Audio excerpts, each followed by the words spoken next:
Radio Kédou, le journal avec Sotelma Malitaire.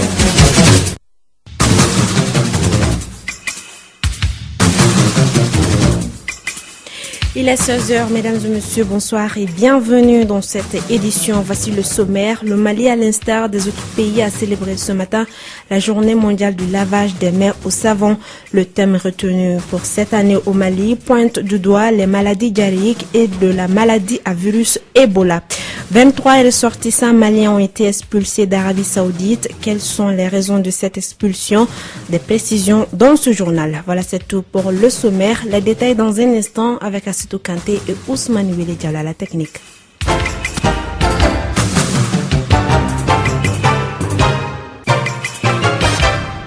Le lavage des mains au savon est un moyen efficace de prévention des maladies diarrhéiques et de la maladie à virus Ebola.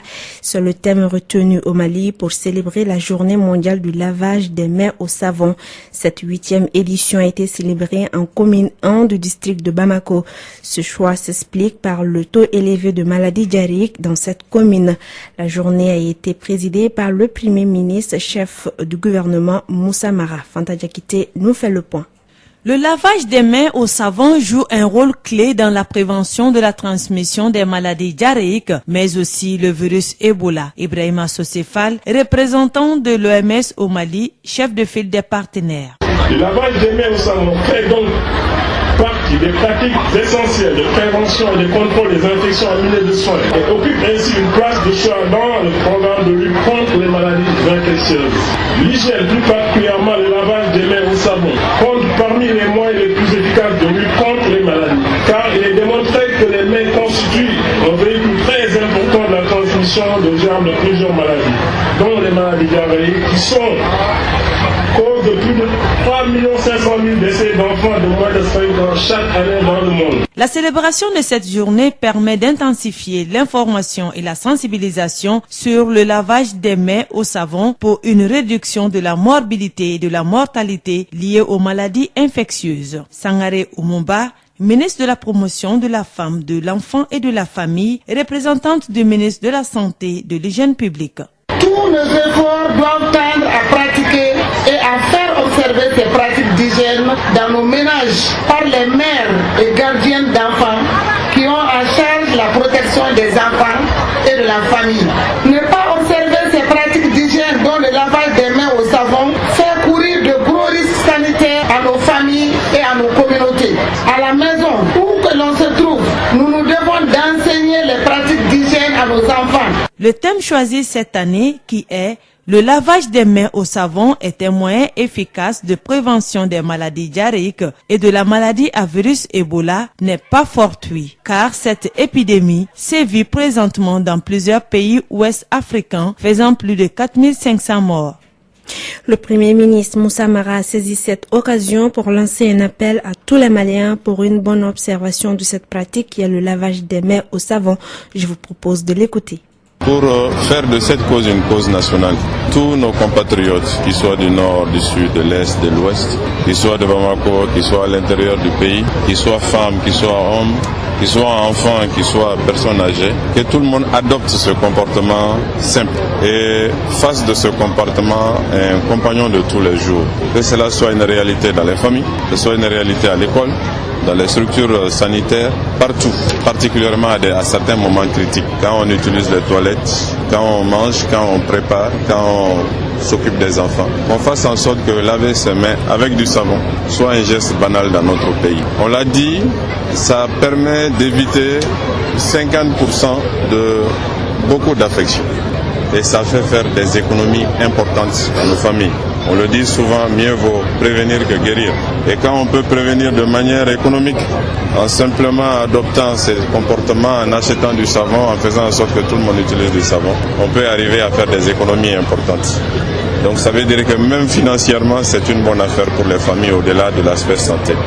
Faire en sorte que très rapidement, à travers les enfants, souvent il faut passer par les enfants pour arriver à toucher les adultes, à travers les enfants qu'on arrive à systématiser ce geste banal. Voilà, et parlant du virus Ebola, un cas suspect de fièvre Ebola a été signalé à Caille. Il s'agit d'une fillette de 3 ans dont le père est décédé en Guinée-Conakry. Elle a été admise à l'hôpital régional. Les personnes qui l'ont approchée ont été mises en quarantaine dans l'établissement. Une équipe technique de Bamako doit procéder à des prélèvements sanguins pour vérifier la présence ou pas du virus Ebola. Retour au pays pour 23 Maliens expulsés d'Arabie Saoudite. Ils ont tous regagné Bamako hier. Beaucoup de zones d'ombre entourent cette opération d'expulsion. Sur les 23 personnes, il y a 3 femmes et beaucoup de jeunes Maliens nés en Arabie Saoudite et qui foulent le sol malien pour la première fois. Je vous propose d'écouter Nouhoum Koulibaly, responsable du centre d'accueil des Maliens expulsés de la protection civile de Bamako. Il est interrogé par Mahamadou Khan. Parmi ces 23, c'est une seule personne qui avait le séjour en Arabie Saoudite, la carte de séjour. Mais les autres n'avaient pas de séjour. Bon, je me suis dit que peut-être de faire qu'ils soient en situation illégale, c'est la raison de leur expulsion. Ce qui avait été dit précédemment, que ce sont les Maliens qui voulaient aller soutenir les djihadistes en Syrie, tout ça c'est pas vrai. Bon, pour le moment, je ne saurais vous dire ça puisque les enquêtes sont en cours au niveau de la police. Et lorsque la police va terminer avec les enquêtes, en ce moment, je pourrais vous donner la confirmation. Nous avons dénoté des non-maliens, des Burkinabés notamment, qui sont aux mains de la police. Comment ça s'est passé?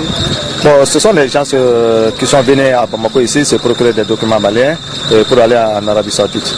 Bon, pour le moment, rien n'a été décidé pour le moment. Mais à ce qui concerne les deux Burkinabés, ils ont été mis à la disposition de la police pour des enquêtes éventuelles. Et c'est ce qui nous conduit directement à l'actualité internationale. Au Burkina Faso, la réaction de l'opposition ne s'est fait pas attendre après l'annonce du projet de loi du gouvernement en vue de convoquer un référendum pour modifier l'article 37 de la Constitution. Une consultation qui vise à rendre possible la candidature à l'élection de 2015 du président Blaise Compaoré au pouvoir depuis 27 ans. Les opposants entameront une campagne de désobéissance civile permanente. Le point de départ de cette lutte sera marqué par une journée nationale de protestation le mardi 28 octobre prochain. En Tunisie, à 4 jours des élections législatives, l'activité d'éléments djihadistes armés fait monter la tension sécuritaire de plusieurs camps dans le pays.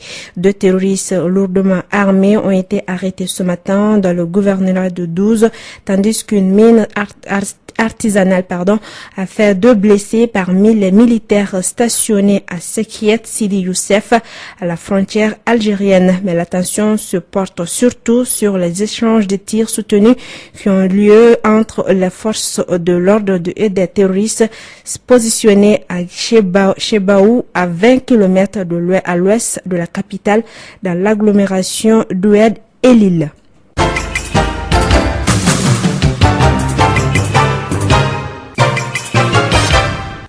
Retour à l'actualité nationale. Le premier conseil d'administration de l'Observation nationale de l'emploi et de la formation ONEF s'est ouvert ce matin dans la salle de conférence de sa direction générale de Bamako. L'ONEF est la toute nouvelle entité du ministère de l'emploi et de la formation professionnelle créée pour faire des études et des recherches afin de fournir aux décideurs et aux usagers des informations fiables et régulièrement actualisées sur le marché du travail. Le représentant du président du conseil d'administration, M. Mohamed Yacouba Diallo, nous donne des détails au micro d'André Traoré. Nous allons examiner le programme d'activité pour 2015 et le projet de budget. Mais avant cela, je voudrais quand même saluer cette première session inaugurale qui consacre le démarrage des activités de l'ONEF proprement dit. Comme vous le savez, l'ONEF est dans le paysage institutionnel du ministère de l'Emploi et de la Formation un nouveau-né. C'est la dernière des institutions, mais qui était assez attendue par l'ensemble des utilisateurs des informations. Parce que qui dit politique de l'emploi et de la formation professionnelle a besoin nécessairement des informations qualifiées, fiables pour conduire justement ces politiques. Qu'est-ce que les populations attendent de cette nouvelle institution? Avoir des informations fiables pouvant les orienter sur le marché du travail, sur le plan même de la formation professionnelle. Parce que vous n'êtes pas sans savoir qu'aujourd'hui, on fait beaucoup de formations qui, à terme, ne débouchent pas sur des emplois. Donc, il s'agit de réorienter à partir des informations fiables. Donc, les enfants, nos jeunes frères seront déjà orientés, tout comme les centres de formation aussi qui vont adapter leurs programmes en fonction des études qui seront menées par l'Observatoire. Voilà, c'était là le représentant du président du conseil d'administration, M. Mohamed Yacouba Diallo. Il était au micro d'André Traoré. Sur un tout autre sujet, doter les enfants de la commune 5 en matériel scolaire, c'était l'objectif d'une conférence de presse organisée par l'association Éducation pour tous. Compte rendu, Mariam Kouyaté. C'est ce samedi que l'association Éducation pour tous, dont le siège se trouve en France, va lancer son programme de parrainage d'enfants dans des établissements scolaires de la commune 5. Ainsi, 20 enfants en situation difficile de chaque quartier de cette commune recevront des kits scolaires. Au-delà des enfants, l'association Éducation pour tous a apporté des matériels médicaux pour le SESCOM de 2 quartiers de la commune 5. Il s'agit de Daouda Bougou et de Sabali Bougou. Selon la première responsable de cette association, Madame Diop Forokiatou Ndiaye, par ailleurs ancienne membre du Conseil national de la jeunesse du Mali en France, leurs ambitions sont grandes car elle entend étendre ce projet à l'ensemble des communes de Bamako et même dans les 8 régions du Mali. Le président du conseil communal de la jeunesse de la commune 5, Ibrahim Amaïga, et certains parents d'élèves de la dite commune, tous ont apprécié à juste titre cette initiative. À noter que l'association Éducation pour tous est une organisation qui a vu le jour en France. Elle intervient dans le domaine de l'humanitaire. Voilà, restons toujours dans la commune 5 où le conseil communal de la jeunesse veut apporter son soutien à la promotion de l'emploi des jeunes. C'est dans ce cadre qu'une rencontre a été organisée afin de contribuer à la vulgarisation des corps de métier en commune 5 du district de Bamako, sensibiliser les jeunes sur l'aspect évolutif des corps de métier, valoriser certains métiers générateurs d'emplois peu connus et de contribuer à la stabilisation du pays. Écoutons respectivement Modibo Diakité, président d'organisation, et Ibrahim Amadou Maïga, président du conseil communal de la jeunesse.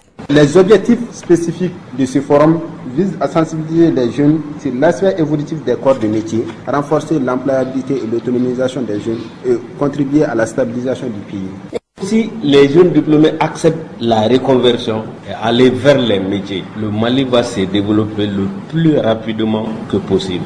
Pour mettre cette activité en œuvre, nous avons fait appel à nos partenaires, la Chambre des métiers de la communauté, qui fait de très belles choses pour la promotion et l'emploi des jeunes, mais aussi pour la vulgarisation des corps de métiers. On les a sollicités pour qu'ensemble, nous puissions organiser cette activité qui va nous permettre de voir comment faire connaître ces différents corps de métiers.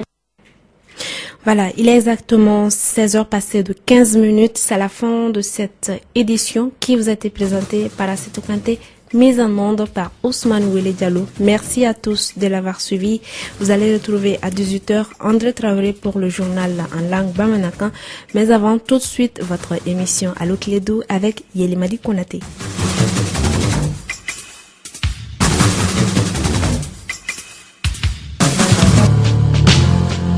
Est-ce que vous saviez qu'il y a des gens qui analysent le sport? Sur Radio Clédou, il y a des journalistes qui vivent et font vivre le sport. Radio Clédou, le journal avec Sotelma Malik.